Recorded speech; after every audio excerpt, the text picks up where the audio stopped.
তো গাইস আসসালামু আলাইকুম। আমি অনেক দিন পরে চলে আসলাম একটা ব্লগ ভিডিও নিয়ে। আমি এত যাচ্ছি কারেন্টের কাজে, প্রায় 8 মাস ধরে আমি কারেন্টের কাজ করি। আপনারা তো জানেন আমি তো ব্লগ ভিডিও দিইনি, তাই জন্য আমি তো কোনো ভিডিও দিইনি, তাই জন্য আপনারা দেখতে পারেননি। আর গাইস আমার আইডি ডাউন হয়ে গেছে। এই তো চলে আসলাম আমতলী বাজারে। এখন আমতলী বাজার থেকে উঠবো চুনারঘাট বাজারে যেতে হবে। এই যে চুনারঘাট বাজারে যেতেছি। আর আমার আইডিটা একবারে ডাউন হয়ে গেছে, আপনাদের সাপোর্ট ছাড়া আমার আইডিটা উঠতেছে না। এই যে চলে আসলাম চুনারঘাট বাজারে। চুনারঘাট বাজারে এসে এখন যেতে হবে কন্ট্রাক্টরের কাছে। এই কন্ট্রাক্টরের কাছে যেয়া মনে করেন আইত্তরগুলো নিলাম ওই যে সামনেটা হলো কন্ট্রাক্টর।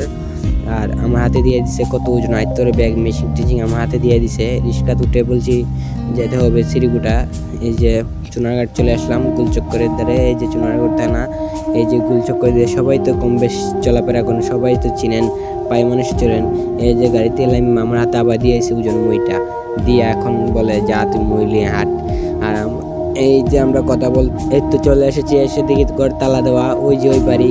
এখন আমার চাবি আনতে বলছিল, তাই আমি চাবি নিয়ে দুয়ারটা খুললাম, দুয়ার খুললে ঢুকলাম। এই যে আবার সার্কুলার এগুলো পরিষ্কার করতে হবে, সার্কুলার এগুলো পরিষ্কার করতেছে আমার উস্তাদ, আমিও এতক্ষণ করেছিলাম, তাই জন্য ভাবলাম আবার একটা রেস্ট নিয়ে নেই।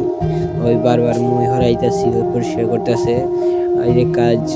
তারপর আমরা এই যে এইগুলা কিরে করলাম, আমি এখন করতেছি, ওই আমার ভিডিওটা করে আইতেছে। দেখুন ডিবি বক্সে কীরকম মানে সিমেন্ট রাজমিস্ত্রিগুলো কাজ করছে, কীরকমভাবে সিমেন্ট ঢুকছে পায়ে। এখন সাফ করে আমরা তারপর টানা শুরু করলাম, মানে এটা আরেক রুমের ডিবি বক্স।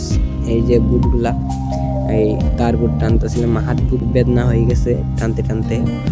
ভাই কাজ শেষ করে চলে আসলাম আমরা আবার চুনারঘাট বাজারে। এখন চলে যাব বাড়িতে, আইত্তরগুলা কন্ট্রাক্টরগুলো দিয়া চলে যাব। তো গাইস আমার আইডি তো আপনারা জানেন ডাউন হয়ে গেছে, আমার আইডি একটু উড়ার চেষ্টা করুন প্লিজ, বেশি বেশি করে শেয়ার করে দিবেন।